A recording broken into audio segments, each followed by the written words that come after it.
Policía blanco. Arresta a un hombre negro, pero era un general de los Estados Unidos. Y así, en minutos, ocurrió algo que hizo que todos huyeran. Caminaba con determinación, como quien cumple una misión. Sus ojos recorrían los escaparates sin mucho interés, hasta que algo lo detuvo. En el escaparate de una sofisticada joyería, un reloj brillaba bajo la luz artificial. Era robusto, con una correa de cuero oscuro y una esfera metálica, sencillo, pero imponente. No era solo un accesorio, era un símbolo. Aquello le hablaba. Ahí estaba el objeto que sellaría un nuevo ciclo. Era el tipo de cosa que solo entienden quienes tienen cicatrices en su interior. Un regalo para uno mismo, una forma de decir, has sobrevivido, todavía estás aquí. Después de tantos años de servicio, tantas pérdidas y una vida disciplinada que exigía mucho y ofrecía poco, Matías quería marcar el tiempo de otra manera, y ese reloj sería el hito. Entró en la tienda con calma. Saludó al dependiente con un gesto educado, pero firme. Su tono era tranquilo y sus gestos mesurados. Pidió ver el reloj de la vitrina y Gavin,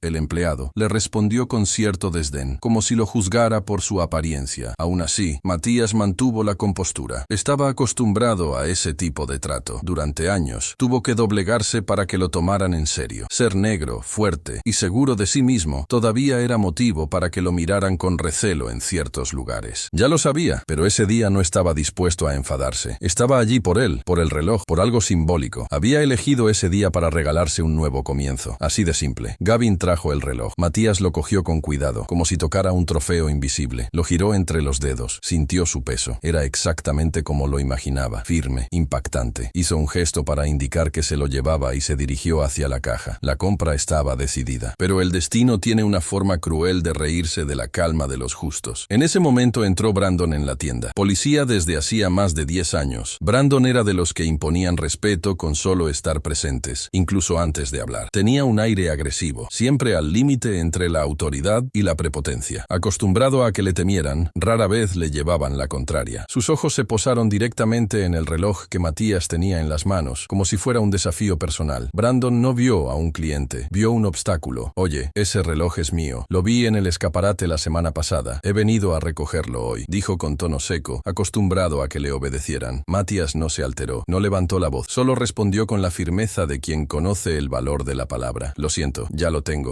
Iba a pagarlo. Fue como si se hubiera encendido una mecha. El orgullo de Brandon quedó herido. Un hombre como él, acostumbrado a conseguir todo con la fuerza de su uniforme o imponiendo su autoridad, no aceptaba un no por respuesta, y menos aún de alguien a quien subestimaba a primera vista. En ese momento, el reloj dejó de ser un objeto. Se convirtió en símbolo de algo mucho mayor. Para Matías, era un regalo. Para Brandon, una disputa por el territorio, un juego de ego y dominio. La tensión llenó el ambiente como una tormenta silenciosa. Gavin, el dependiente, retrocedió. Sintió que algo estaba a punto de salirse de control. Matías mantenía la mirada fija, el cuerpo tranquilo, pero por dentro ya se preparaba. No para pelear, sino para resistir. Porque conocía a hombres como Brandon. Ya había tratado con muchos así durante su carrera. Hombres que confunden el respeto con la obediencia y que reaccionan con furia cuando no se les pone en el pedestal que creen merecer. El reloj seguía en manos de Matías. Dio un paso más hacia la caja. Brandon apretó los puños. El orgullo gritaba más fuerte que la razón, y en ese instante, Brandon hizo algo que lo cambiaría todo. Había algo inquietante en la respiración de Brandon en ese momento. Sus ojos estaban fijos, no en el reloj en sí, sino en el hombre que se atrevía a llevarle la contraria. Una mirada cargada de rabia contenida, como si Matías, sin darse cuenta, hubiera roto una frontera invisible, una barrera frágil, mantenida durante años de poder mal administrado, arrogancia institucionalizada y una vida sin límites claros. Brandon no estaba acostumbrado a que le dijeran que no. Y en aquella tienda, ante las miradas atentas de los empleados y los clientes, sintió que su orgullo había sido herido en público. Era como si aquel reloj simbolizara ahora no un deseo, sino un principio, una prueba de poder, una disputa silenciosa entre la autoridad y la dignidad. Matías, aún con el reloj en las manos, ignoraba cualquier provocación. El tiempo parecía haber disminuido su velocidad. Sus pasos hacia la caja eran lentos, firmes, inmutables. Cada uno de sus movimientos cargaba una historia que Brandon nunca entendería. Años de obediencia, batallas reales, noches sin dormir en campos de guerra, decisiones de vida o muerte bajo presión. Matías no era un hombre común, era alguien forjado por la responsabilidad, la disciplina y el dolor. Pero nada de eso importaba allí. Para Brandon, lo único relevante era que lo habían desafiado. Sin previo aviso, sin ninguna transición lógica, el policía dio unos pasos hacia atrás, como quien prepara una escena. Su rostro, aún tenso, ahora parecía haber adoptado una expresión de falsa urgencia. Y entonces, con la voz elevada y los ojos muy abiertos, soltó: «¡Atraco! ¡Es un atraco! ¡Está armado!». Hubo 3 segundos de silencio absoluto. 3 segundos en los que todos a su alrededor se quedaron paralizados. Y después, el caos. Gritos, gente corriendo, objetos rompiéndose contra el suelo, una mujer con un niño en brazos cayendo detrás de una estantería, clientes agachándose, empleados tirándose al suelo, la alarma de la tienda sonando. Gavin, el dependiente, salió corriendo hacia la parte de atrás, abandonando la escena como quien huye de su propio miedo. La tienda, que segundos antes era solo un lugar más para consumir en el centro comercial, se había convertido en un campo de pánico, con gente tratando de sobrevivir a algo que ni siquiera sabían si era real. Y en medio de todo eso, Matías, quieto, confuso, con el reloj todavía en las manos, sin entender lo que acababa de pasar, dio 2 pasos atrás, levantando las manos instintivamente, como quien sabe lo que les pasa a los hombres como él en situaciones como esa. Hombres negros, fuertes, en lugares donde no esperan verlos como clientes. Él lo sabía. El peso de la historia estaba allí, pegado a su cuerpo, a su rostro, en la forma en que los demás lo veían. «Esperen», dijo en voz alta, pero sin gritar, tratando de hacerse oír en medio del alboroto. «No estoy armado, no he hecho nada», pero nadie le escuchaba, o mejor dicho, nadie quería escucharle. Brandon, ahora más cerca, se encargó de reforzar la farsa. «Está intentando escapar. Suelta el reloj, suéltalo». Matías miraba a su alrededor, sin saber cómo reaccionar. La escena no tenía sentido. Un segundo antes, estaba comprando un reloj. Ahora lo trataban como a un delincuente, como a un peligro público. El reloj se le cayó de las manos y golpeó el suelo, haciendo un ruido metálico que se perdió entre los gritos. Fue entonces cuando Brandon avanzó. Con brutalidad, el policía empujó a Matías con fuerza contra el escaparate. El cristal tembló. Matías intentó defenderse, pero aún no reaccionaba. Sus ojos buscaban explicaciones, como si esperara que alguien interviniera, alguien justo, alguien que dijera: «Esto está mal», pero nadie vino. Brandon cogió el reloj del suelo y lo levantó como si hubiera capturado un arma de guerra. Matías, ahora completamente envuelto por la humillación y lo absurdo de la situación, explotó. No gritó, no insultó, reaccionó. Un solo golpe en la cara de Brandon, un puñetazo directo, certero, limpio. Era la rabia contenida de toda una vida condensada en un segundo. Brandon cayó, se derrumbó como un saco de cemento tirado al suelo. Volvió el silencio. Durante 3 segundos, 3 segundos de ojos muy abiertos, de respiración entrecortada, de manos que cubrían bocas en estado de shock. Y entonces, como por reflejo, otro hombre surgió del fondo de la tienda. Martínez, el compañero de Brandon, sacó su arma y gritó a todos que salieran. Corrió hacia Matías y lo derribó con un golpe rápido. Matías cayó de rodillas, con los brazos tirados hacia atrás. «¡Ríndete! ¡Ríndete!», gritaba Martínez, tratando de controlar el pánico de la situación. «¡Refuerzos! ¡Refuerzos ahora!». Las sirenas comenzaron a resonar en el exterior. Todo el centro comercial estaba en estado de emergencia. Y Matías, ahora inmovilizado en el suelo, intentaba hablar. Ya no gritaba. Hablaba alto, con firmeza. «Solo estaba comprando un reloj. Es mentira. Una mentira absurda. Esto es cobardía». Pero ya no había lugar para la dignidad allí. Martínez le puso las rodillas en la espalda y le apretó las esposas con brutalidad. Matías se retorcía de dolor, de rabia, de vergüenza. Estaba siendo reducido, aplastado, convertido en un espectáculo ante un sistema que, una vez más, actuaba en su contra. «Eres un ladrón. Eso es lo que eres. Un ladrón de relojes», dijo Martínez con desdén, como si escupiera la sentencia final de un juicio injusto. Entonces, Brandon se despertó. Con la cara hinchada, la nariz torcida y los ojos enfurecidos, se levantó lentamente, ayudado por uno de los guardias de seguridad. Su primer gesto no fue de dolor, sino de orgullo herido. Vio a Matías en el suelo y sonrió, una sonrisa perversa, la sonrisa de quien creía haber ganado. El dueño de la tienda, todavía nervioso y sin comprender del todo la escena, se acercó y, al ver que Brandon se reponía, dijo: «Gracias por impedir el robo, señor. El reloj es suyo, tómelo como agradecimiento». Matías no podía creer lo que oía. «Esto es un teatro. Esto es un teatro repugnante. Están tirando mi vida a la basura». Pero sus palabras ya no tenían peso. Los policías llegaron en tropel, armas en mano. Comenzaron a controlar la tienda. Matías, tomado por un sentimiento que apenas podía nombrar, entre indignación, humillación y desesperación, trató de hablar más alto. «Yo estaba comprando un reloj. No me hagan esto». Uno de los policías se acercó, con el rostro frío y autoritario, y dijo: «Cállate. Respeta el uniforme, chico». Fue en ese instante cuando Matías perdió el control. un segundo de furia pura, un puñetazo en la cara del policía, un grito que salía de dentro, de un corazón cansado de tragárselo todo en silencio. Y entonces el mundo se derrumbó por completo, fue arrojado al suelo con violencia, esposado con más fuerza, arrastrado por la tienda mientras todos miraban. Nadie intervino, nadie preguntó nada, se lo llevaron como a un enemigo público. Lo arrojaron en el maletero como si fuera basura. El reloj quedó en el suelo de la tienda, con una rayada en la esfera y la correa sucia. Un reloj bonito, sí, pero que ahora había marcado el comienzo del fin. El suelo de la tienda era liso, limpio, brillaba bajo las luces fluorescentes, como si se burlara de quien estaba allí de rodillas. Fue precisamente allí, en esa superficie fría, donde Matías sintió el peso de la humillación materializarse en sus huesos. El dolor físico del impacto, de las esposas demasiado apretadas, era mínimo en comparación con el dolor que se infiltraba lentamente en su interior, ese que desgarra la dignidad sin hacer ruido. Las rodillas arañadas, la presión en la espalda, los gritos a su alrededor, nada de eso era más ruidoso que el silencio dentro de él, donde su alma gritaba por justicia. Martínez se arrodilló sobre él, con los ojos fríos e impersonales, como quien ya no ve a un ser humano bajo sus manos. Era solo otro sospechoso, solo otro número en un informe policial, y, tal vez, era aún peor. Era alguien que se atrevió a resistir, alguien que no bajó la cabeza ante el circo montado, y para ciertos hombres de uniforme, eso es inaceptable. La arrogancia de Brandon, aunque semiconsciente, ya había contaminado todo el ambiente, como un veneno silencioso, esparcido en dosis rápidas. La mirada de todos estaba ahora viciada, distorsionada, completamente entregada a la versión falsa que se había plantado segundos antes. Matías no tenía fuerzas para gritar, no porque hubiera perdido la voz, sino porque sentía que allí nadie estaba dispuesto a escuchar. Era como gritar bajo el agua. Puedes forcejear, puedes intentar escapar, pero la voz no rompe la superficie, y al final solo te cansas. La injusticia tiene esa crueldad silenciosa. No necesita ser ruidosa para ser devastadora. Basta con que se acepte con naturalidad. A su alrededor había muchos rostros. Los empleados de la tienda observaban desde detrás de los mostradores. Los clientes grababan con sus teléfonos móviles, algunos fingiendo indignación, pero todos impasibles. El dueño de la tienda hablaba nervioso con Brandon, que poco a poco se levantaba, limpiándose la boca con el dorso de la mano, como si saliera de una pelea de bar y no de una grotesca trampa. El reloj estaba de nuevo en sus manos, como un trofeo sucio, el símbolo de la mentira. Matías intentó girar la cabeza hacia un lado, tratando de encontrar alguna expresión humana, alguien que lo mirara con empatía, aunque fuera con duda. No encontró nada, solo veía ojos críticos, convencidos, encerrados en el prejuicio. Era como si todos hubieran decidido ya. Él era el malo, el agresor, el peligro. Poco importaba que tuviera los papeles en regla, que hubiera servido a su país, que estuviera allí para comprar un simple reloj. Lo único que importaba era el cuadro que se había montado, y en él aparecía pintado como el villano. Mientras Martínez lo mantenía inmovilizado, llegaron refuerzos, más hombres, más uniformes, más armas, y con ellas más certezas falsas. Matías oyó a alguien decir: «Ese ha dado trabajo», como si se refiriera a un animal rebelde. Otro comentó sobre el supuesto disparo que nadie había presenciado, pero que de repente ya formaba parte de la historia. Cada nueva voz añadía una capa de mentira sobre él, como un muro de ladrillos levantado para impedir que la verdad se escapara. «Yo no he hecho nada», dijo Matías, con voz ya quebrada, pero nadie le respondió. El policía más cercano lo miró con desprecio y dijo: «Cállate, ya has hablado demasiado». Matías se calló, no por sumisión, sino porque finalmente comprendió el juego. Allí, la verdad era irrelevante. Había perdido en el momento en que se atrevió a existir plenamente, bien vestido, seguro de sí mismo, dueño de una presencia demasiado fuerte como para ser ignorada. Para ellos, eso era una amenaza, y las amenazas deben ser controladas, preferiblemente humilladas. En medio del caos, Clara, la esposa de Brandon, entró corriendo en la tienda. La habían llamado a toda prisa. Con los ojos desorbitados y una expresión que mezclaba alivio y rabia, corrió hacia su marido y lo abrazó. Brandon aprovechó el momento para montar un espectáculo, diciendo en voz alta que se había enfrentado a un ladrón armado, que casi lo había herido, pero que había conseguido proteger a todos. Clara, que no sabía nada, le creyó. Miró a Matías en el suelo como si viera a un monstruo. Sus ojos no expresaban miedo, sino repugnancia, y eso para Matías fue el punto de ruptura. Ser odiado es una cosa, ser deshumanizado es otra. El dueño de la tienda Apresurado, tratando de mostrar gratitud, le dijo a Brandon: «Puedes quedarte con el reloj, es lo menos que puedo hacer, has salvado la tienda». Y así, delante de todos, le entregaron el reloj al hombre que había robado algo más que un objeto. Brandon no lo rechazó, sonrió, a pesar de tener la cara magullada,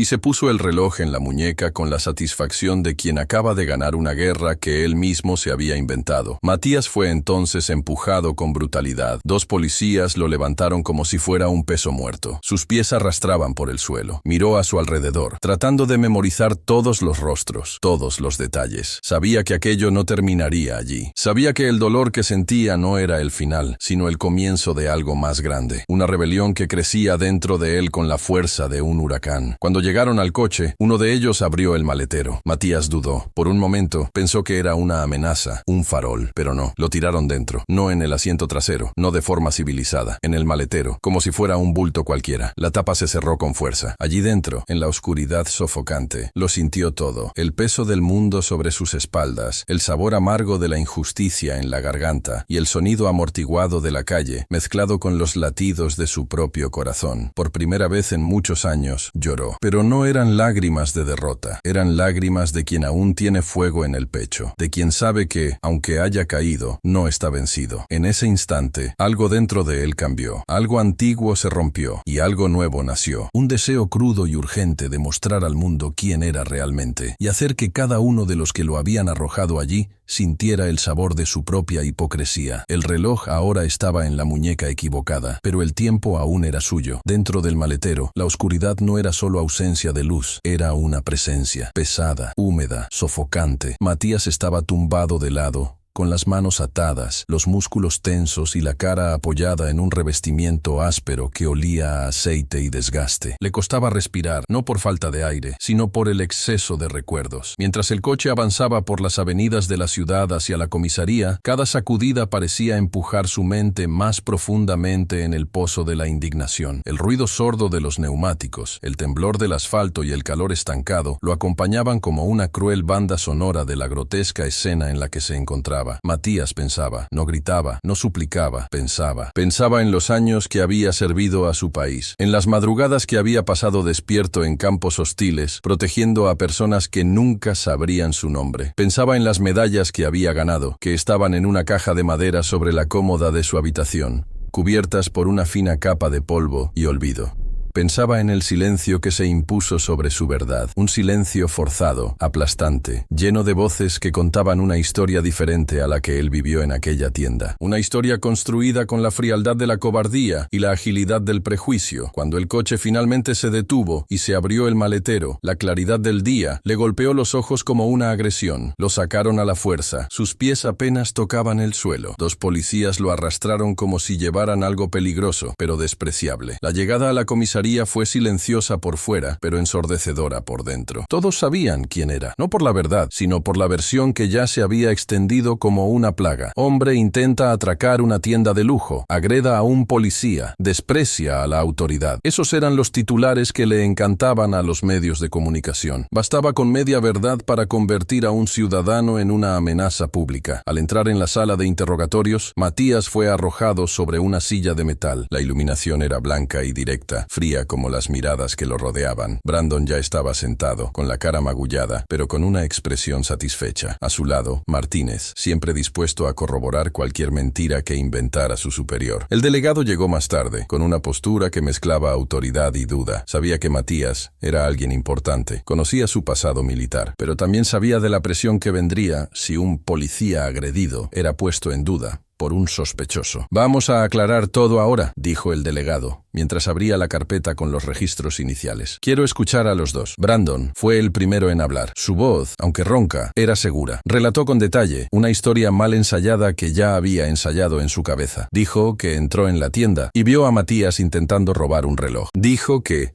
al intentar intervenir, fue agredido, que Matías parecía nervioso, exaltado, y que posiblemente estaba armado. Añadió, sin dudar, que se oyó un disparo dentro de la tienda y que una clienta resultó herida de refilón durante el alboroto. Dijo que Matías podría haberlo hecho, aunque no estaba seguro. Era la señal, un espacio suficiente para alimentar la duda, pero sin comprometer su honestidad. Martínez lo confirmó todo, palabra por palabra, incluso los detalles que no podía haber presenciado. ya que llegó después. Pero en un sistema viciado, 2 testimonios uniformados valen más que cualquier verdad desnuda. Cuando llegó el turno de Matías, respiró hondo. Tenía los ojos rojos, no solo por la agresión física, sino por el esfuerzo que hacía por contener todo lo que quería decir. No era solo indignación, era cansancio, un tipo de agotamiento que solo entiende quien lleva demasiado tiempo luchando contra lo invisible. Entré en esa tienda para comprar un reloj. Eso es todo. Lo tenía en las manos. Iba a la caja. Brandon llegó después. Quería el mismo reloj. Cuando vio que yo ya lo tenía, montó todo este espectáculo. Matías hablaba con voz firme, pero no agresiva. Gritó que yo era un ladrón. Nadie me dio la oportunidad de explicarme. Me atacó. Yo reaccioné, sí, pero después de ser agredido. Y no estaba armado. Nunca saqué ningún arma. Eso es inventado. El delegado escuchaba en silencio, pero su expresión era de incomodidad. Había una tensión entre lo que sabía que era cierto y lo que le convenía aceptar. El silencio tras las palabras de Matías fue largo. Un espacio en el que lo que debería ser justicia se convirtió en vacilación. ¿Ha dicho que es general?, preguntó finalmente el delegado. Fui general del ejército. Serví durante 20 años. Misiones internacionales. Conducta ejemplar. Tengo medallas, cartas de recomendación. Mi historial está limpio. Me llamo Matías Santana. En ese momento, el ambiente cambió. Los policías se miraron entre sí. Brandon y Martínez, por un breve instante, mostraron un pequeño estremecimiento. Era como si se hubieran dado cuenta, demasiado tarde, del lío en el que se estaban metiendo. Acusar a un militar de alto rango sin pruebas reales podría tener graves repercusiones. El delegado pidió hablar con Brandon y Martínez a solas. Matías se quedó solo en la sala, con los puños marcados por las esposas, los ojos fijos en la puerta. Sabía cómo funcionaban estas cosas. La política de la versión más fácil. El sistema en el que la palabra de un solo hombre, aunque sea honorable, siempre vale menos que el consenso conveniente. Después de largos minutos, el delegado regresó. Respiró hondo antes de hablar. No miró a Matías a los ojos. Lo mantendremos bajo custodia hasta el juicio. La justicia evaluará las pruebas. Y es importante que todo se resuelva con calma, sin más disturbios. Sin disturbios. Esa era la palabra que se usaba para justificar la cobardía. Matías bajó la cabeza por un momento, pero no en señal de derrota. Era el tipo de gesto que precede a la tormenta. No dijo nada más, solo pidió un teléfono. Llamó a su abogado. La voz al otro lado de la línea era firme. Todo saldría a la luz en el tribunal. O, al menos, eso era lo que Matías necesitaba creer. Lo llevaron a la celda provisional. El pasillo era estrecho. Los pasos resonaban. En la celda, una cama de hormigón con un colchón fino, un retrete en la esquina y nada más. Pero lo que más le pesaba era la falta de sentido. ¿Cómo había sucedido aquello? ¿Cómo, en pleno siglo XXI, un hombre podía ser arrastrado a una mentira tan grotesca solo por atreverse a existir con dignidad? Tumbado en la celda, Matías miraba el techo agrietado. Cada grieta parecía reflejar algo dentro de él. Pero él lo sabía. No sería en ese suelo donde caería. Sería en ese suelo donde empezaría a levantarse. Había caído la noche, pero para Matías ya no había diferencia entre el día y la oscuridad. La celda era fría, el cemento áspero, y el tiempo parecía no moverse. Allí dentro, él era solo un cuerpo más en un sistema que no quería escuchar su historia. Un número, una ficha. Un rostro que encajaba perfectamente en el estereotipo de culpable, incluso cuando todo en su trayectoria gritaba lo contrario. La celda no tenía ventanas, solo una puerta de acero con una pequeña mirilla en la parte superior, por donde apenas entraba el aire. Era como si el mundo exterior le hubiera cerrado los ojos. Tumbado, con los ojos abiertos, sentía en su cuerpo no solo los dolores de lo que había sufrido horas antes, sino el peso invisible de la vergüenza, de la impotencia. Un hombre que había pasado 2 décadas sirviendo a su país, liderando a hombres en situaciones de extremo riesgo, ahora era tratado como un criminal por querer comprar un reloj. La ironía del destino le dolía más que las esposas que le apretaban los puños. Los recuerdos invadían su mente sin pedir permiso. Se veía asimismo en las frías madrugadas de las misiones en el extranjero, dirigiendo a sus soldados con precisión y firmeza. Recordaba los discursos en las ceremonias, el uniforme impecable, los abrazos de sus compañeros y el orgullo que sentía al llevar su nombre con dignidad. El mismo nombre que ahora figuraba en un infame informe policial. El mismo nombre que se repetía en los pasillos de aquella comisaría con desprecio y juicio. Matías Santana. Ayer un ejemplo, hoy una amenaza. Fuera de la celda se oían voces. Escuchaba fragmentos de conversaciones. Brandon relataba su versión de los hechos con la misma confianza de quien ya ha ganado la disputa. Martínez añadía con entusiasmo cada detalle inventado. El delegado, vacilante, perdido entre el peso del rango de Matías y la fuerza del corporativismo policial. La escena era una puesta en escena en la que el protagonista había sido escrito como villano incluso antes de entrar en escena. Y lo más cruel era saber que, para el sistema, era más fácil sostener una mentira bien contada que admitir que los hombres de la ley lo habían montado todo desde el principio. Pasaron las horas. Llegó la madrugada y, con ella, el silencio de los pasillos. Un guardia le entregó un pan frío y un vaso de agua turbia. Matías no comió. Tenía el estómago cerrado. El hambre había sido sustituida por una especie de rebelión que alimentaba el alma con otra cosa. El deseo de justicia, la sed de reparación y una determinación sombría que crecía por momentos. A la mañana siguiente, Matías fue sacado de la celda. No con respeto. Lo trataron como a alguien peligroso, como si en cualquier momento fuera a intentar escapar o herir a alguien. Esposado una vez más, lo llevaron a una sala donde tendría lugar el interrogatorio oficial. Sabía cómo funcionaba aquello. Conocía los protocolos. Ya había estado al otro lado de la mesa. Ya había interrogado a sospechosos. Ya había analizado comportamientos. Y ahora, allí estaba él, un general al que miraban como a un delincuente. En la sala, 3 hombres lo esperaban. El delegado, con los ojos cansados y la postura forzada. Brandon, con el brazo vendado, pero con el rostro ya más limpio. Y Martínez, con esa expresión satisfecha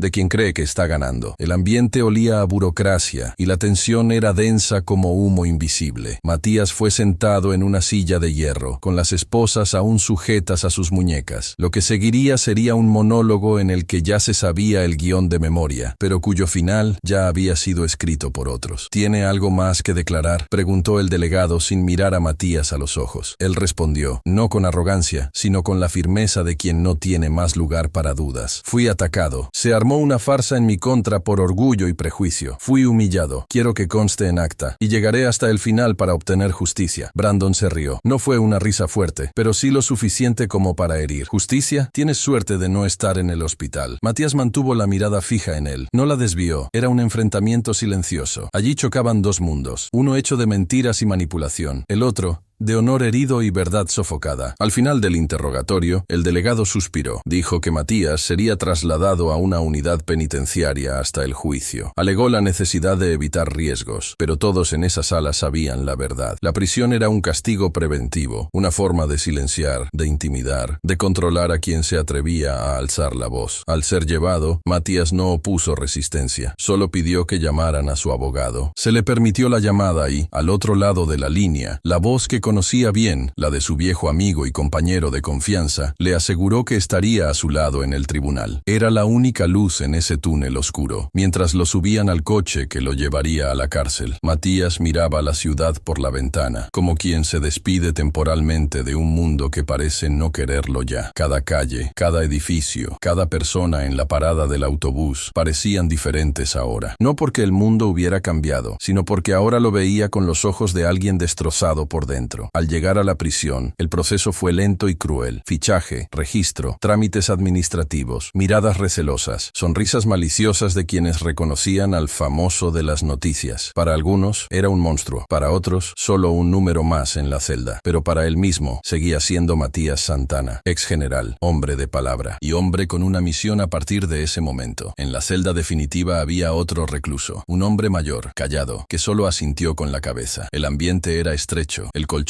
olía a humedad antigua y la lámpara del techo parpadeaba de vez en cuando, como si anunciara que incluso la luz dudaba de permanecer allí. Matías se sentó en el borde de la cama. Estaba cansado, pero sus ojos ardían de vida. La humillación aún era reciente, dolía como una herida abierta. Pero en lugar de consumir su alma, alimentaba una certeza. Aquello no terminaría allí. Lo que le habían hecho no sería barrido bajo la alfombra. Él no era cualquiera, y no porque tuviera títulos o condecoraciones, sino porque tenía una historia de integridad que nadie podría borrar. En la boca del lobo aprendería a caminar de nuevo, no como presa, sino como cazador, porque quien conoce el valor de la verdad no se doblega, no por miedo, no por amenaza, y nunca por conveniencia. El día del juicio amaneció con el cielo cubierto. El gris se cernía sobre la ciudad como un presagio silencioso. Parecía que hasta el clima comprendía el peso que tenía aquella audiencia. Dentro del vehículo que transportaba a Matías, el silencio era denso. No había conversación, ni explicación. El sonido amortiguado de los neumáticos cortando el asfalto resonaba más alto que cualquier voz en ese momento. Esposado, con la mirada fija en la ventana con rejas, observaba la ciudad como quien camina hacia el campo de batalla. Ahora era un territorio diferente. No había trincheras, pero sí bandos, y él sabía que estaba entrando en un entorno donde la verdad no siempre tiene valor. Al llegar al tribunal, Matías bajó con la cabeza en alto. Los medios de comunicación ya lo esperaban afuera. Cámaras,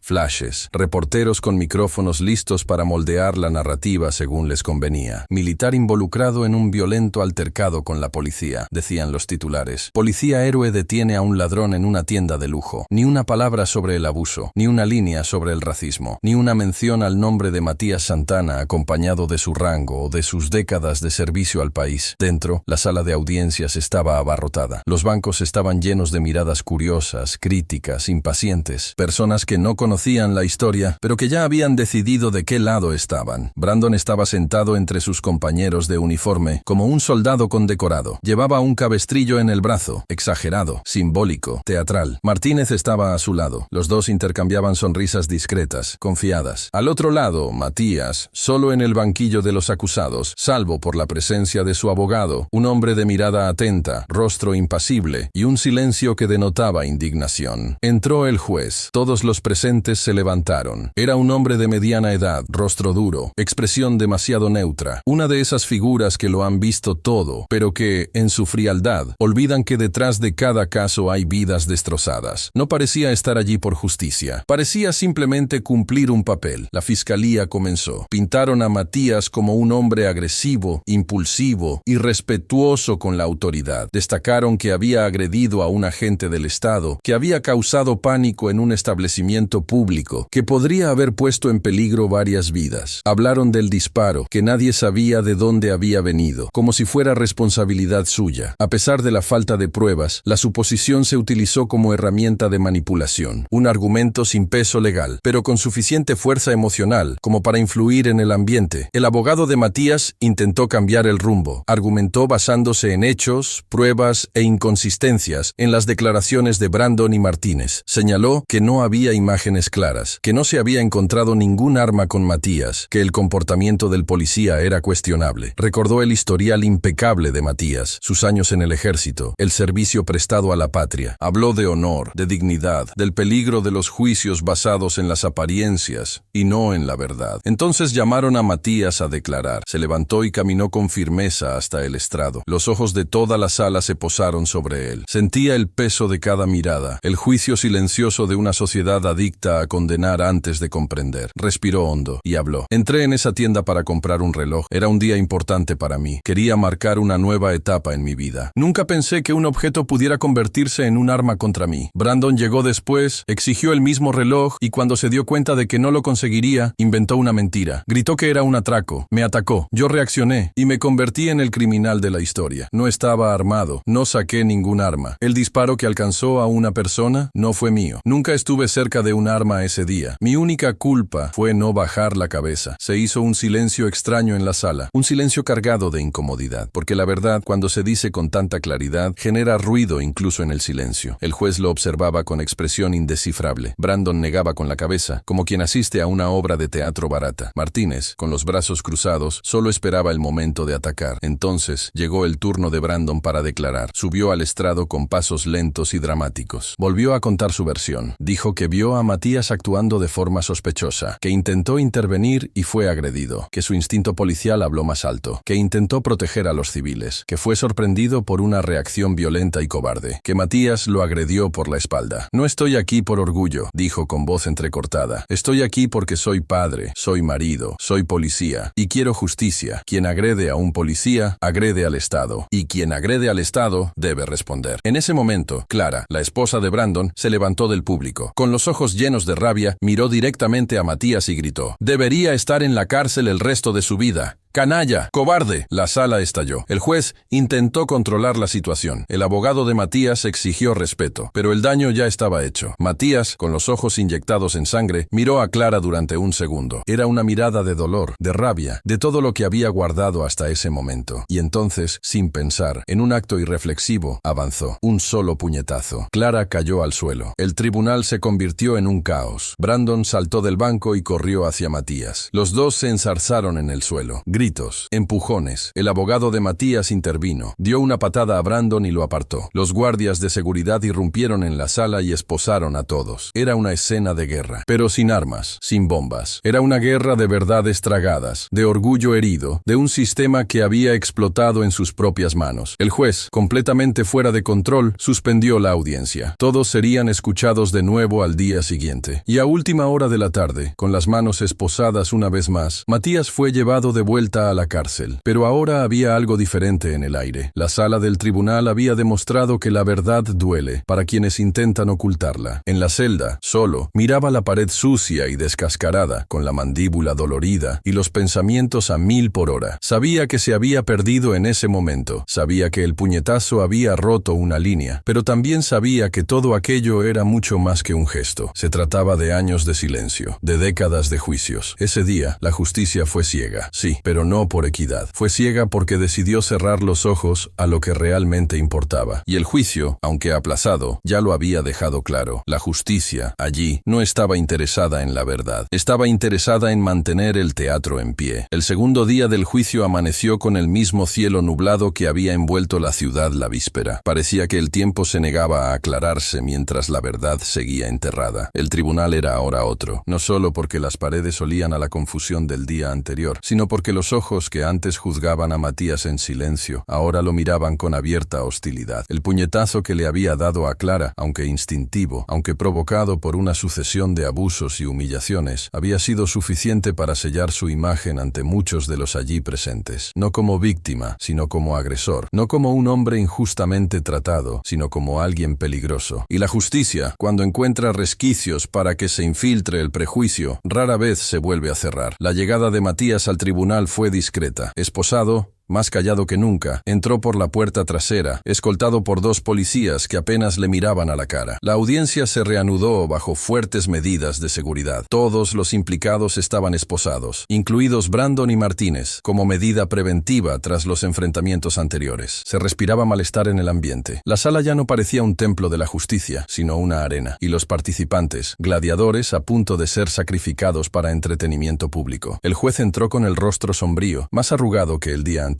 Quizás por el cansancio, quizás por la presión. Se sentó y comenzó la sesión con una voz seca, firme, ansiosa por terminar aquel espectáculo. Se repitieron las versiones. La fiscalía hizo hincapié en el historial de agresividad demostrado por Matías durante el proceso. El puñetazo a Clara, la pelea con Brandon, los gritos en el tribunal. Todo ello se utilizaba ahora para pintar la imagen de un hombre explosivo, violento, descontrolado. Ni una palabra sobre la sucesión de abusos y provocaciones que había sufrido. Ningún contexto, ni una línea sobre lo que llevó a alguien, con 2 décadas de disciplina militar, a perder el control en público. El tribunal no quería comprender, quería condenar. El abogado de Matías, aunque firme, estaba visiblemente agotado. Intentó recordar los hechos. Señaló las lagunas en las declaraciones de Brandon y Martínez. Mostró las inconsistencias. Cuestionó la ausencia de imágenes completas de las cámaras de seguridad. La contradicción entre los testigos. Pidió cautela. Pidió humanidad. Entonces llamaron a Matías, una vez más. Esta vez su discurso fue más breve. No porque tuviera menos que decir, sino porque entendía que sus palabras se estaban volviendo en su contra. Habló de su arrepentimiento por el puñetazo. Admitió su error. Dijo que había actuado al límite del dolor y la humillación. Reafirmó su inocencia en cuanto al supuesto disparo, que ni siquiera se había aclarado en la investigación. Dijo que nunca había tocado un arma ese día. Dijo que no quería piedad, solo justicia. El juez escuchó todo en silencio. La fiscal también. Clara estaba sentada entre el público, con un discreto vendaje en la cara y una expresión fría. Brandon la miraba con los ojos entrecerrados, aún más protectores que antes. Martínez mantenía los brazos cruzados y la mirada baja, como quien sabe que todo está decidido y que su papel en la obra ha terminado. Cuando el juez pidió silencio para anunciar la decisión, el tribunal se quedó en silencio. Por un instante, todos los ruidos cesaron, como si el tiempo se hubiera detenido. Tras analizar los testimonios, los informes, los registros presentados y el comportamiento de las partes implicadas, este tribunal decide que el acusado, Matías Santana, es declarado culpable de agresión a un agente público, desacato a la autoridad e intento de lesiones corporales en un lugar público. La pena será de 22 años de reclusión en régimen cerrado. Además, se le impondrá una multa de $100.000 que deberá pagar en un plazo de 6 meses a partir de esta sentencia. El silencio que siguió fue más profundo que cualquier grito. Matías no reaccionó de inmediato. Se quedó inmóvil. No cerró los ojos ni los desvió. Solo miró fijamente a la nada, como si intentara comprender si aquello era real. El mundo a su alrededor parecía lejano. Las voces de los presentes, los movimientos de los guardias de seguridad, el crujir de las sillas, todo se convirtió en ruido de fondo. $100.000. 22 años. El reloj, ese maldito reloj, lo había costado todo. Brandon lo miró con una leve sonrisa. Clara suspiró, como quien finalmente se sentía vengada. Martínez apretó la mandíbula, sin decir nada. El juez golpeó el martillo. La decisión estaba tomada. La justicia, allí, no se había mostrado ciega, sino con los ojos bien abiertos, solo que mirando hacia el lado equivocado. Matías fue sacado de la sala con las manos esposadas. Caminó en silencio, con la misma postura erguida de antes, pero con algo diferente en la mirada. Una ausencia. Una profundidad vacía. Era como si, en ese instante, el hombre se hubiera convertido en piedra, no por debilidad, sino por saturación. Saturación de promesas incumplidas, de narrativas distorsionadas, de verdades ignoradas. En el furgón que lo llevó de vuelta a la cárcel, no dijo una palabra. El abogado intentó consolarlo, darle alguna esperanza de una futura apelación, pero Matías solo asintió, sin energía. Esa sentencia no era solo una condena judicial, era una condena existencial. Era el sello de un sistema que lo reconoció como útil cuando estaba callado y obediente, y lo descartó en el momento en que se atrevió a defenderse. En la celda, esa noche, Matías no lloró, tampoco durmió. Se sentó en el borde de la cama, con las manos entrelazadas y la mirada fija en la nada. Pensaba en los ahorros que había guardado, dinero que iba a usar para comprarse un coche, para cumplir un pequeño sueño, dinero que ahora serviría para pagar una multa por un delito que no había cometido, dinero que le arrebatarían como una prueba más de que su palabra no valía lo suficiente para librarse de la pena. Afuera, el mundo seguía su curso. Brandon y Martínez volvieron a sus rutinas. Clara se fue a casa con su hija. El juez atendió nuevas audiencias, pero dentro de aquella celda, algo nuevo crecía. No era puro odio, no era sed de venganza desenfrenada, era algo más profundo. Era la convicción de que, aunque estuviera destrozado por dentro, aún le quedaba aliento, de que la verdad aún podía respirar, aunque con dificultad, y de que aquel suelo, frío, duro e injusto, seguiría siendo el lugar desde donde se levantaría, no para pedir nada, sino para recuperar lo que le habían quitado. El tiempo dentro de la prisión no pasa, pesa, empuja, se repite, desgasta. Los días parecen pegados unos a otros, y la ausencia de cambios da la sensación de que el mañana es solo un eco del ayer. En ese limbo se vio sumido Matías, encerrado en una celda demasiado pequeña para su cuerpo y demasiado grande para su mente. Comenzó un viaje que nadie ve, un viaje interior, hecho no de kilómetros, sino de abismos. El suelo duro, el olor a moho, el sonido continuo de las rejas al cerrarse. Era como vivir dentro de un reloj roto. Las horas pasaban, pero ninguna llevaba a ninguna parte. Los primeros meses fueron los peores. La cabeza de Matías todavía estaba llena de ruido. Le ardían los ojos al recordar la escena en el tribunal. La sentencia aún resonaba en su memoria como un golpe sordo. 22 años, $100.000. La imagen de Brandon recibiendo el reloj como un trofeo grotesco. La expresión fría del juez, las miradas del público. Todo se repetía en ciclos, como si su mente se hubiera quedado atrapada en una máquina de tortura emocional. Y aunque sabía que había sobrevivido a guerras, emboscadas y noches al aire libre, Matías nunca había enfrentado un combate tan solitario como ese. En la cárcel no había lugar para historias de honor. La palabra general allí no significaba nada. O peor aún, despertaba burlas y desconfianza. Para los demás reclusos, él era uno más. Para algunos, era el tipo de hombre que incomodaba solo por su postura. Hombros rectos, mirada directa, voz firme. Un hombre que no se doblegaba y por eso provocaba. Tuvo que lidiar con provocaciones veladas, miradas de reojo, la desconfianza de quienes querían ponerlo a prueba. Pero Matías no buscaba la confrontación, solo mantenía la distancia, observaba, se recogía en sí mismo. Cada uno de sus gestos era calculado, no por miedo, sino por disciplina, porque sabía que, en ese lugar, cualquier desliz se convertía en una sentencia. Los días se componían de una rutina forzada: levantarse temprano, comer mal, ser contado, ser registrado, ser olvidado. Por la noche, el silencio solo se rompía con las voces que resonaban en las celdas contiguas, risas burlonas, conversaciones en voz baja, gemidos de dolor o desahogos. Él hablaba poco. Era como si hubiera elegido el silencio como escudo. Un hombre que ha visto de cerca el absurdo de la guerra aprende a economizar las palabras, y en ese ambiente, cualquier palabra mal dicha se convertía en un arma. Encontró refugio en los libros. La pequeña biblioteca de la prisión era precaria, pero había allí volúmenes que le servían de alimento para el alma. Leyó sobre filosofía, guerra, historia, estrategias de batalla, comportamiento humano. Releía sus propios informes mentales, los momentos vividos, las decisiones tomadas. Comenzó a escribir en un cuaderno viejo que consiguió de un carcelero. En él registraba reflexiones, planes, dolores e incluso diálogos imaginarios con el juez, con Brandon, con su propio espejo. Escribir era su forma de respirar, de no perderse a sí mismo, y con el tiempo, la rebelión dejó de ser un fuego ciego y se convirtió en algo más profundo, un objetivo, un plan. Matías comenzó a pensar con claridad. Dejó de darle vueltas a los errores, dejó de verse como una víctima, comenzó a verse como un superviviente, y eso lo cambió todo. No podía cambiar lo que había pasado en la tienda, no podía borrar el tribunal, pero podía decidir qué hacer con eso. No estaba allí para entregarse. Estaba allí para prepararse. Afuera, el mundo seguía su curso. Brandon continuaba con su vida, impune, con el brazalete del reloj que nunca le había pertenecido. Martínez probablemente contaba chistes en los pasillos de la comisaría, sintiéndose invencible. El juez, con su impecable toga, pasaba por nuevas audiencias sin recordar a un hombre de ojos profundos que se atrevió a desafiar el sistema. ¿Y Clara? Clara, tal vez, dormía tranquila junto a su hija, convencida de que se había hecho justicia. Pero Matías lo sabía. Nada de eso estaba resuelto. La verdad, aunque enterrada, tiene raíces. Y tarde o temprano comienza a empujar el cemento. Fue al final del 11º mes cuando todo cambió. Su abogado apareció, después de semanas sin contacto, con una noticia que sonó como un trueno en un cielo despejado. El ejército había conseguido reabrir el caso. Se fijaría una nueva audiencia. Se estaban revisando nuevas pruebas, un vídeo, una grabación parcial, un testigo que había aparecido en otro estado. Nada definitivo aún, pero suficiente para abrir una rendija. Y cuando se abre una rendija, la esperanza entra con fuerza de tormenta. En los días siguientes, Matías cambió. Su cuerpo estaba más delgado, su cabello más canoso, pero había algo en sus ojos que nadie podía ignorar. Caminaba como quien ya no le debía nada a nadie. Llevaba consigo una calma extraña, casi peligrosa. Los que antes lo desafiaban ahora evitaban cruzarse en su camino. Su silencio molestaba más que cualquier grito, porque ahora ese silencio decía: estoy volviendo. Y entonces, después de 12 meses enteros, el juez encargado de revisar el caso determinó su libertad provisional mientras se reevaluaba el proceso. Matías salió de la cárcel en un día lluvioso, sin escolta, sin fiesta, sin prensa. Un hombre con una mochila a la espalda y todo un pasado en los ojos. El mundo exterior parecía el mismo, pero él ya no era el mismo hombre. Pisó la acera como quien pisa un campo minado, cauteloso, frío, alerta. Respiró el aire de la libertad con desconfianza, como si aún no supiera si podía confiar en él. Y en ese instante, con las gotas de lluvia resbalando por su rostro, Matías hizo una promesa silenciosa. Aquellos que destruyeron su vida sentirían,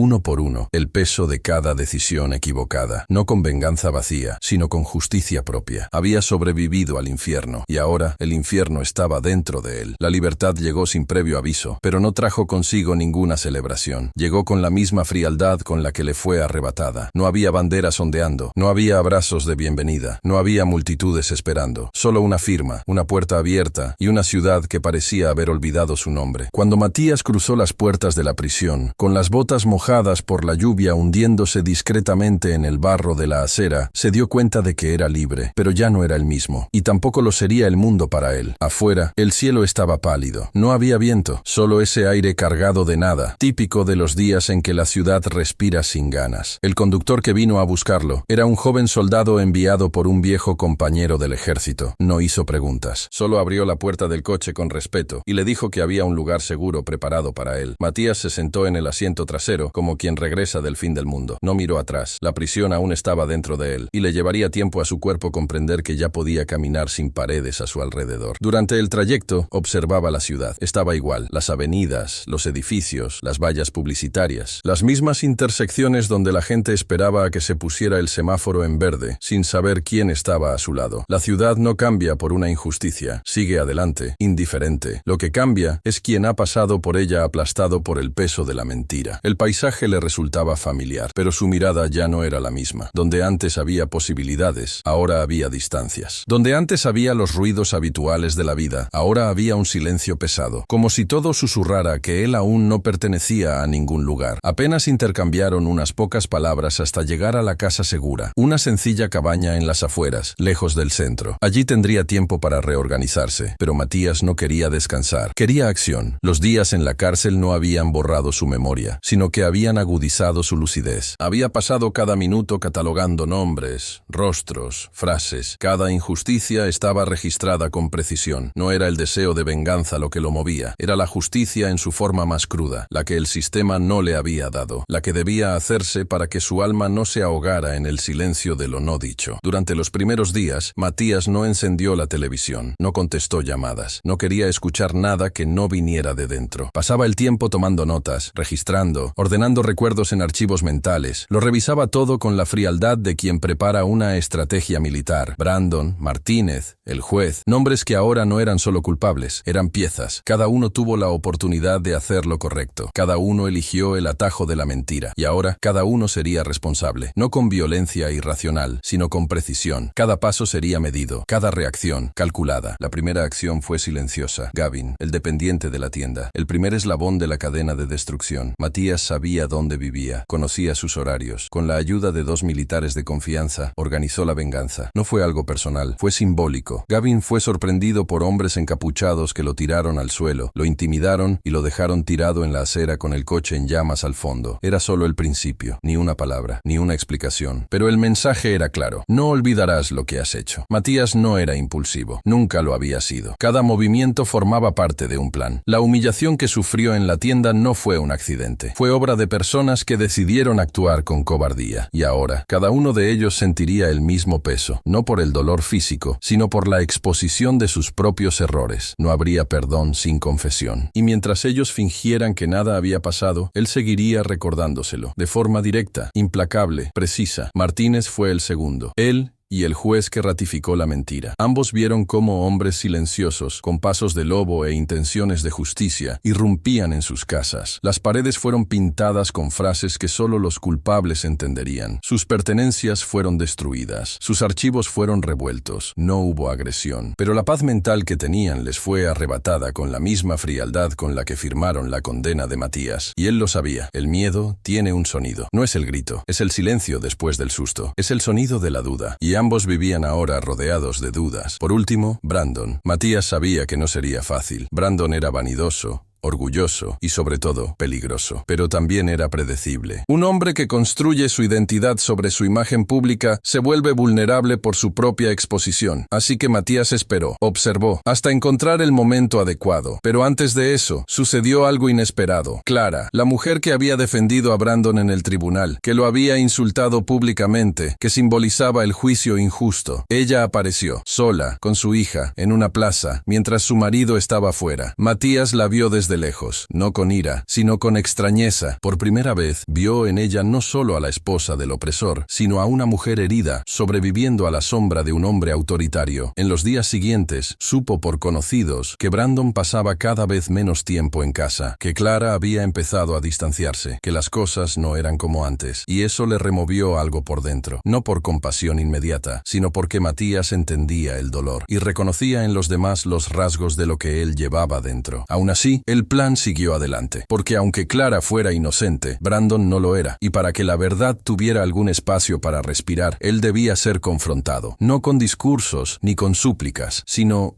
con una respuesta a la altura de la farsa que había creado. La libertad era suya de nuevo, pero no vino sola. Vino con cicatrices, con recuerdos, con la responsabilidad de no callar ante lo que habían hecho. Matías caminaba por las calles como quien lleva el pasado a cuestas. Cada paso resonaba más que sus propios pies. Ya no era solo un hombre, era un manifiesto viviente, un recordatorio de que la justicia negada vuelve, no siempre por el camino correcto, pero siempre con un motivo claro. Y Brandon, Martínez, Gavin, el juez, todos lo sentirían, porque ahora Matías caminaba con el silencio de la justicia que había sido sofocada, y ella ya no estaba dispuesta a permanecer callada. Había una quietud diferente en la forma en que Matías caminaba ahora, una ligereza en sus pasos que no provenía de la paz, sino de la certeza. Ya no tenía que demostrar nada a nadie, ya lo había perdido todo, su nombre, su libertad, su honor ante la ley, pero había ganado algo que pocos comprenden: claridad. La claridad de que la justicia, cuando se niega por todas las vías oficiales, crece en el interior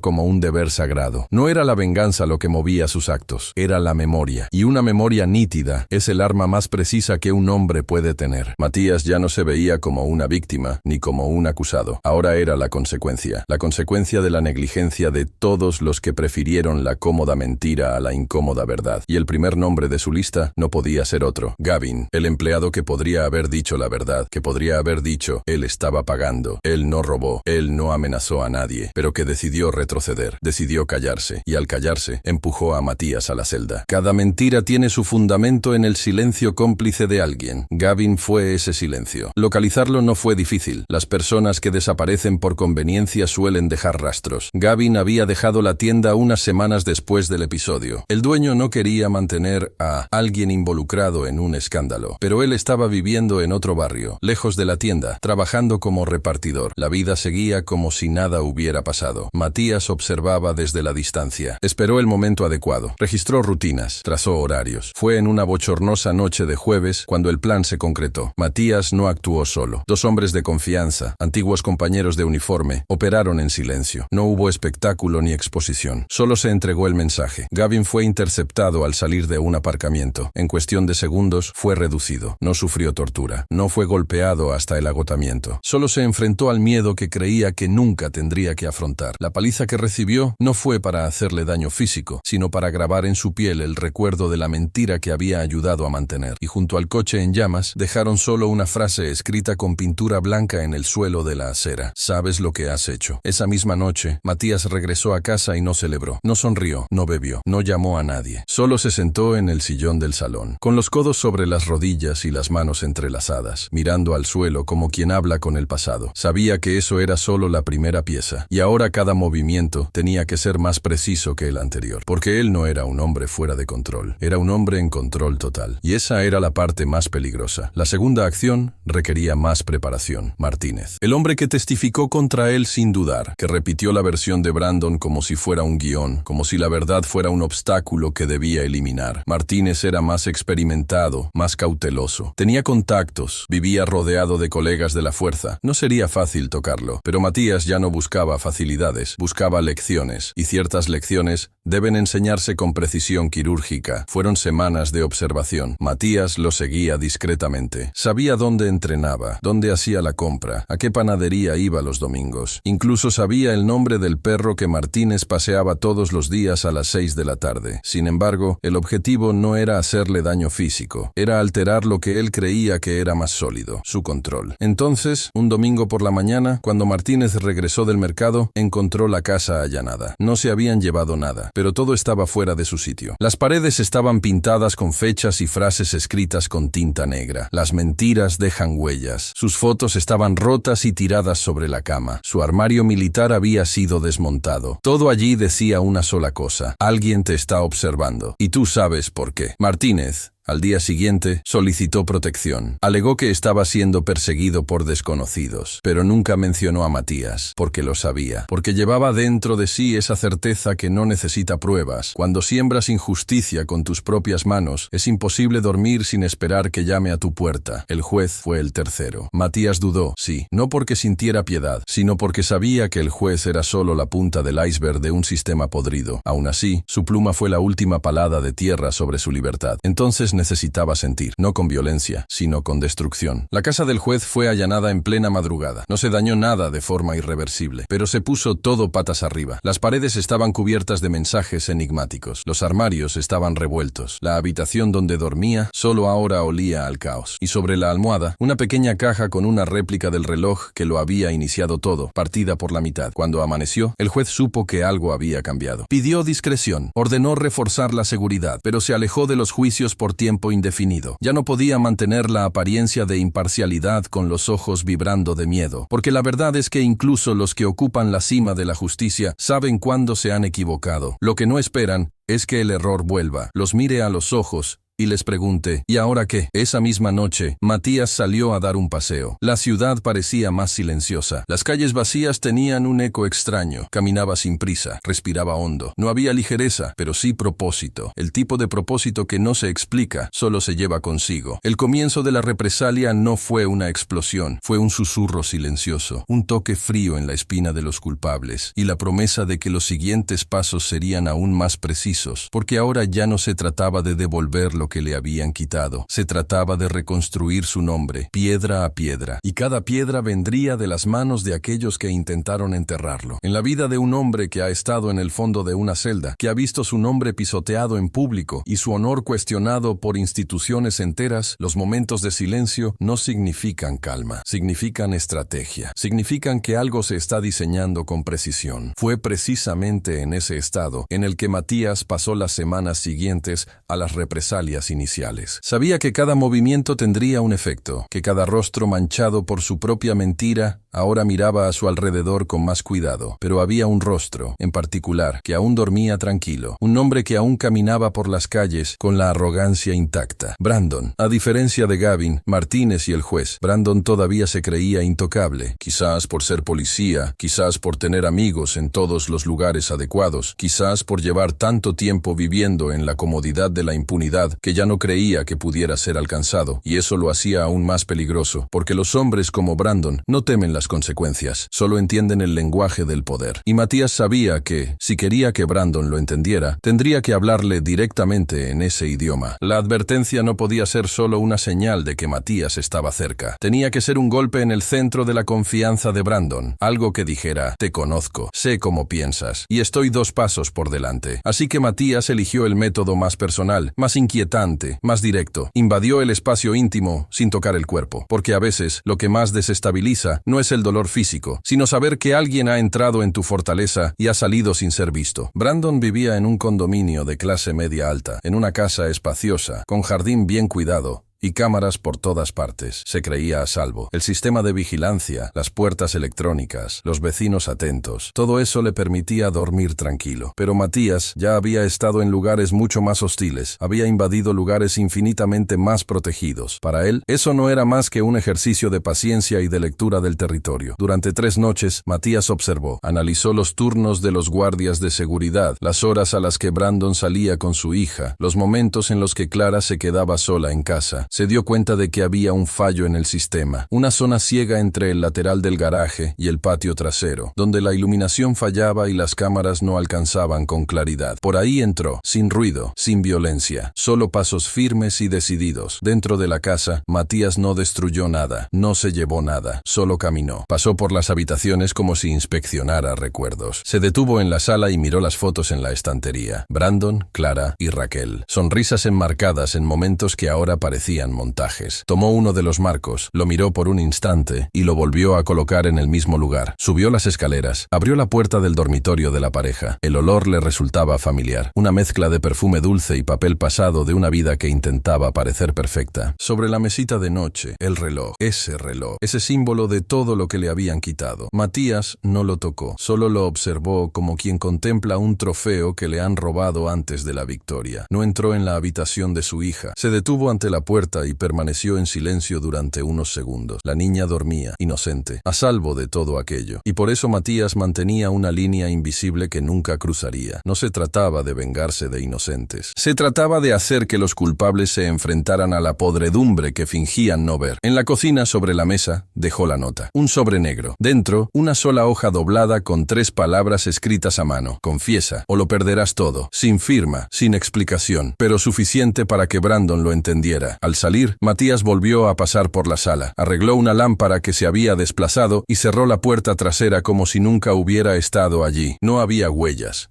ni marcas, solo la certeza de que, cuando Brandon se despertara, nada parecería seguro. A la mañana siguiente, la alarma de tensión sonó dentro de la casa incluso antes de que saliera el sol por completo. Clara encontró el sobre mientras preparaba el café. Gritó llamando a Brandon. Él vino corriendo. Al leer la nota, palideció. Sus ojos buscaron las cámaras. Pidió ver las imágenes de la noche anterior. Llamó a 2 amigos de la corporación. Ninguno de ellos pudo encontrar el punto de entrada. No había imágenes claras. Solo un fallo en la grabación entre las 2:17 y las 2:39. Un apagón de 22 minutos. Brandon no pegó ojo en toda la semana. Empezó a llevar un arma en la cintura incluso dentro de casa. Evitaba salir con Raquel. Mandó instalar más cámaras. Contrató a un guardia de seguridad para vigilar el patio por la noche. Pero el miedo que crecía dentro de él no era miedo físico. Era algo más profundo. La sensación de que ya no tenía el control de su propia historia. Porque el hombre al que creía haber destruido ahora caminaba por los bordes de su vida, y no pedía permiso. En la comisaría, Martínez se enteró de la historia y llamó a Brandon al día siguiente. Ha sido él, solo puede ser él, dijo. Brandon dudó. No respondió de inmediato, porque en el fondo lo sabía, y esa certeza lo corroía más que cualquier amenaza directa. Matías no había aparecido para agredir ni para confrontar. Había aparecido para recordar que la justicia no desaparece, que puede ser empujada a la cárcel, pero que algún día vuelve, y cuando vuelve, camina despacio, pero con pasos firmes, y no necesita gritar para ser escuchada. Cuando el miedo deja de ser un destello y pasa a habitar dentro de alguien, cambia el comportamiento, los pensamientos, el sueño. Brandon había sido contaminado. La presencia silenciosa de Matías en su casa no solo lo desestabilizó, lo desarmó por dentro. Por primera vez en mucho tiempo, sintió que no era el dueño de la narrativa. No era él quien mandaba, ni quien dictaba lo que estaba bien o mal, y eso lo devoraba más que cualquier amenaza explícita. Brandon no sabía lidiar bien con la incomodidad de no tener el control, y los hombres como él, cuando se sienten acorralados, reaccionan con violencia. No por valentía, sino por pánico disfrazado de valentía. Los días siguientes al billete fueron de paranoia. Brandon hablaba menos, dormía menos, iba con 2 celulares y con la mirada inquieta. Empezó a trabajar en turnos internos, evitando exponerse, pero no podía aceptar esa situación. Sabía que, en cualquier momento, si Matías quería, podía derrumbar todo lo que había construido sobre la mentira. Así que decidió atacar primero. Pensó, si me ha visto, es que todavía quiere algo. Y si todavía quiere algo, es que es vulnerable. Así pensaban los hombres como Brandon. El otro nunca era una persona, era una oportunidad. Y ahora tenía una nueva oportunidad de recuperar el control. El plan surgió rápidamente. Simple.